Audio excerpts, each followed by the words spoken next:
अस्सलाम वालेकुम everyone, I hope you all doing well. आज मैं आपको अपना निकाह का ड्रेस दिखाऊंगी जो सबको बहुत ज़्यादा पसंद आया था क्योंकि वो एक इंडियन रॉयल ड्रेस था और जो इंडिया से बनकर आया था। मैं आपको सारी डिटेल्स भी बताऊंगी।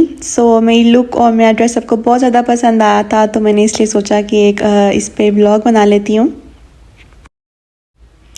ये जितने भी सारे ड्रेसेस हैं ये सारे मेरे वेडिंग ड्रेसेस हैं, लाइक जो शादी के बाद काम वाले ड्रेसेस होते हैं ना, ये सारे वो हैं। और इसमें मेरा रुखसती का भी ड्रेस है, बट आज मैं आपको बस अपना जो निकाह का ड्रेस है वो दिखाऊंगी। ये जो दूसरे वाला बैग है इसके अंदर इसका दुपट्टा है, ये मैंने अलग से रखा हुआ है क्योंकि वो बहुत ज़्यादा हैवी है। तो पहले मैं आपको फ़्रॉक दिखाऊंगी, उसके बाद दुपट्टा। अच्छा, मैं आपको सब कुछ बहुत डिटेल से बताऊंगी, तो अगर आप चाहें तो इस तरह का ड्रेस बनवा सकते हैं सस्ते में, क्योंकि मेरा बहुत एक्सपेंसिव था और वो भी मैंने बस मजबूरी में लिया था क्योंकि मैंने निकाह बहुत इमरजेंसी में हुआ था, वरना मेरी मामा ने मेरे लिए खुद डिज़ाइन करना था ये पूरा का पूरा मेरा निकाह का ड्रेस। 2 दिन थे मेरे पास। वेडनेसडे को मैं गई थी ड्रेस लेने के लिए और थर्सडे मैंने रखा हुआ था लाइक ज्वेलरी के लिए। तो ये है मेरा ड्रेस और ये अनारकली ड्रेस है, लाइक जो अनारकली फ्रॉक होता है वो। अच्छा, तो मैंने निकाह के लिए wanted royal jet elegant look, तो उसके लिए मेरा ड्रेस बिल्कुल परफेक्ट था, लाइक लग्जरियस सा भी था और सिंपल सा भी था। इसकी बैक स्टोरी भी है जो मैं आपको बाद में बताती हूँ, बट पहले मैं आपको इसकी डिटेल्स बता दूँ कि ये 60 इंचज़ का है फ्रॉक और फ्लोर लेंथ थी इसकी।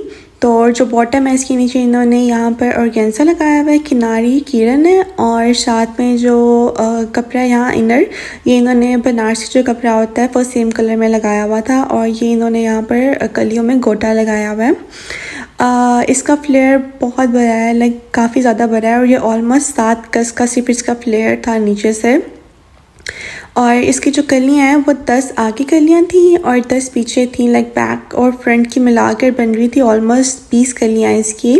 अच्छा, तो जब मैं अपने ड्रेस सेंट के लिए निकली ना, तो सबसे पहले मैं गुलबर्ग गई, पीलीभट्टी गई, फिर अनारकली गई। लाइक मैंने हर जगह देख लिया था बट मुझे कुछ भी पसंद नहीं आया था और मेरी माँ इस टाइम तक बस बिल्कुल तंग आ चुकी थी मेरे से, तो ऑलमोस्ट रात हो गई थी। मैं निकली भी सुबह से हुई थी और मेरे पास दिन भी बस एक ही था। तो खैर एंड में मैं ये दीवानी ब्रांड गई, एक इंडियन ब्रांड है और इन्होंने अपनी एक ब्रांच यहाँ लाहौर में खोली हुई है पाकिस्तान में। तो इनके जितने भी ड्रेसेस थे वो सब इंडिया से ही बनकर आते थे, इसलिए ज़रा एक्सपेंसिव थे। इनकी जो आउटलेट थी ना वो इतनी प्यारी बनी हुई थी, ऐसे लग रहा था जैसे पता ही नहीं मैं किसी महल में आ गई हूँ।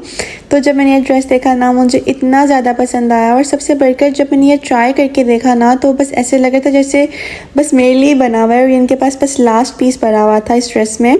तो जब मैंने ट्राई किया और इसकी स्लीव्स और फिटिंग सब मुझे बहुत अच्छी आई थी और मुझे कुछ भी ऑल्टर करवाने की ज़रूरत नहीं पड़ी। इसके जो स्लीव्स थे वो चूड़ीदार थे और इनका जो लेंथ देखी जाए तो वो ऑलमोस्ट 26 इंचज़ की थी और नीचे इन्होंने टसल्स लगाए हुए थे। और जितना भी काम था वो बस ज़्यादा स्लीव्स पे था और नेकलाइन पे था और ये जरदोज़ी काम इन्होंने किया हुआ था और बहुत नफीस किया हुआ था। जो नेकलाइन है इन्होंने हैदराबादी स्टाइल में बनाई हुई थी।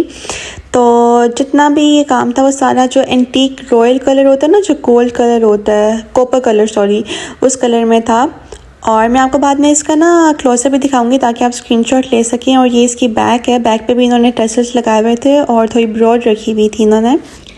और अब ये है इसका दुपट्टा जो बहुत हैवी था। है तो वैसे ये नेट का, जो प्योर वाली नेट होती है ना, लाइक जो बहुत सॉफ्ट वाली नेट होती है, उसके ऊपर सारा की सारी ये एम्ब्रॉयडरी हुई हुई है। और जो मैंने अपने हेयर स्टाइल था वो ड्रेस के साथ बन बनवाया था और उसके अराउंड जो फ्लावर्स होते हैं वाइट कलर के वो लगवाए थे। और इसके स्टाइल भी मैंने वैसे ही किया था जैसे थोड़ी महारानी लुक जैसे आती है ना, वैसे मैंने स्टाइल करवाया था दुपट्टा। अच्छा, जो दुपट्टा है उसके ऊपर भी सारा कोरा दबका और जो नक्शी होती है उसका काम हुआ हुआ है और जो जरदोज़ी है उसका, और साथ में इन्होंने सीक्वेंस वगैरह लगाए हुए हैं। साथ में जो हैवी वाली किरण होती है ना वो लगवाई हुई थी। यहाँ पे भी अगर आप चाहें तो स्क्रीनशॉट ले सकते हैं और फिर अपने एम्ब्रॉयडर्स का बोल के तो इस तरह का काम करवा सकते हैं। अच्छा, जो नक्शी होती है ना वो थोड़ी मोटी वाली होती है, जो वायर होती है थोड़ी मोटी वाली होती है और उसमें थोड़ा टेक्सचर होता है। बट जो दबका होता है ना वो बहुत स्मूथ सी वायर होती है, बहुत लाइट वेट सी होती है। ये मेरी मामा है जिन्होंने साथ दुपट्टा पकड़ा हुआ है, तो वो मुझे बता रही थी कि जो नक्शी होती है ना वो पहले ज़माने में बहुत चलती थी, लाइक इससे बहुत ज़्यादा रॉयल लुक आती है। और अगर आप भी करवाएंगे ना तो आप भी इसी तरह का सेम काम ही करवाएगा और जो कॉपर कलर होता है ना उसमें करवाएगा, उससे बहुत अच्छी लुक आएगी। और इसके साथ नीचे ड्रेस के साथ चूड़ीदार पजामा था। अच्छा, इन्होंने पल्लुओं पे यहाँ पर सीक्वेंस लगाए हुए हैं और दूसरी साइड पे इन्होंने यहाँ पर दूसरा वाला काम करवाया हुआ है। अच्छा, जो मेरा ड्रेस था उसकी प्राइस ऑलमोस्ट 3 लाख थी। तो मुझे बाद में, क्योंकि काफ़ी लोगों को मेरा ड्रेस बहुत पसंद आया था, तो उन्होंने मुझे किसी ने बताया कि इसके ऊपर जो जरदोसी काम हुआ हुआ है ना, नक्शी दबका और कोया तो हुआ हुआ है, लेकिन जो जरदोसी काम है ना तो वो बहुत एक्सपेंसिव होता है, जिसकी वजह से ड्रेस की प्राइस थोड़ी ज़्यादा थी। बट आई एम श्योर अगर आप बनवाएंगे तो कस्टम मेड, तो वो तो बहुत सस्ते में आपको पड़ जाएगा। और जो मेकअप था वो मैंने लाइट स्मोकी आई मेकअप करवाया था, और जो लिप्स थे वो मैंने न्यूड लिपस्टिक लगवाई थी। पहले मैंने सोचा था कि पहले बरगंडी कलर की लगवाऊंगी, बट बाद में क्योंकि मेरा दुपट्टा बहुत हैवी था और मैंने उसको स्टाइल भी थोड़ा दूसरी तरह से करना था, तो उसकी वजह से बहुत हैवी लुक हो जानी थी, तो मैंने बस न्यूड लिपस्टिक लगवाई थी। और यहाँ पर आप स्क्रीनशॉट ले सकते हैं लाइक नेक लाइन और स्लीव्स का, तो आपने एम्ब्रॉयडर्स को दिखाकर तो ये बनवा सकते हैं। इसके ऊपर जो स्लीव्स पे काम है वो उन्होंने पैचेस में करवाया हुआ है, क्योंकि एम्ब्रॉयडरी हुई है तो चूड़ीदार बाजू के लिए पैचेस में काम सही रहता है। और अब ये है मेरा क्लच, और ये जिस तरह मुझे मिला है ना, मैं आपको बता नहीं सकती। वैसे आपको लग रहा होगा जैसे ये मुझे पता नहीं ड्रेस के साथ मिला है या मैंने खुद बनाया, बट ऐसा कुछ भी नहीं है। मैंने पूरा अनारकली ढूंढ लिया था, बट मुझे मेरे ड्रेस के साथ का कोई भी अच्छा क्लच नहीं मिल रहा था।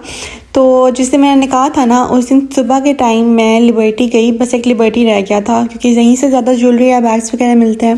तो फिर वहाँ पर जो मेट्रो है ना, जो स्टार्टिंग में ही आता है, मैं वहाँ पर गई और अभी पहली शॉपिंग में देखने लगी थी, तो वहाँ पर मुझे ये बैग मिल गया। मुझे जब ये नज़र आया ना, मैं इतना खुश हुई, क्योंकि ये बिल्कुल ऐसे लगे जैसे पता नहीं मेरे ड्रेस के साथ ही बना हुआ है। तो इसके ऊपर भी सारा कोरे का काम हुआ हुआ है, सारा बैग के ऊपर भी, तो बहुत अच्छा लग रहा था। और अब ये है मेरी ज्वेलरी। मैंने जितनी भी ज्वेलरी पहनी थी बस सारी कुंदन की ही पहनी थी। और ये माथा पट्टी है, साथ में इयररिंग्स है। मैंने नेकलेस नहीं पहना था क्योंकि जो मेरी गला था वो थोड़ा बंद था, इस वजह से अच्छा नहीं लगना था। और मैंने अपनी ज्वेलरी अनारकली से ली थी और मुझे चूज़ करने में बहुत टाइम लगा था। एक तो मैं वैसे ही बहुत चूज़ी हूँ, मुझे जल्दी कोई चीज़ पसंद नहीं आती, बट वहाँ पर जितनी भी ज्वेलरी थी ना वो अजीब से गोल्डन कलर में थी। बट मुझे जैसे आपको मेरे माथा पट्टी में गोल्डन कलर नज़र आ रहा है ना, मुझे इस तरह की चाहिए थी। फिर एंड में जाके मुझे ये माथा पट्टी और इयररिंग्स मिल गए, और साथ में मैंने क्योंकि रॉयल लुक रखनी थी तो इस वजह से मैंने पंजांगला भी पहना था। और इसके ऊपर मैंने स्प्रे पेंट करवाया था, वैसे ये भी गोल्डन कलर में ही था और ये भी कुंदन का था। और इसके ऊपर जो स्टोन्स है ना मरून कलर के, वो मैंने खुद ही लगवाए थे पॉप अप कलर के लिए। और यहाँ पर पता नहीं मेरी बिल्ली को क्या हो गया था। सो ये थी मेरी आज की वीडियो, आई होप आपको पसंद आई होगी। और मुझे कमेंट बॉक्स में ज़रूर बताइएगा कि आपको मेरा ड्रेस कैसा लगा, एंड वीडियो को लाइक शेयर एंड सब्सक्राइब करना मत भूलिएगा। अपना बहुत ज़्यादा ख्याल रखिएगा। अल्लाह हाफिज़।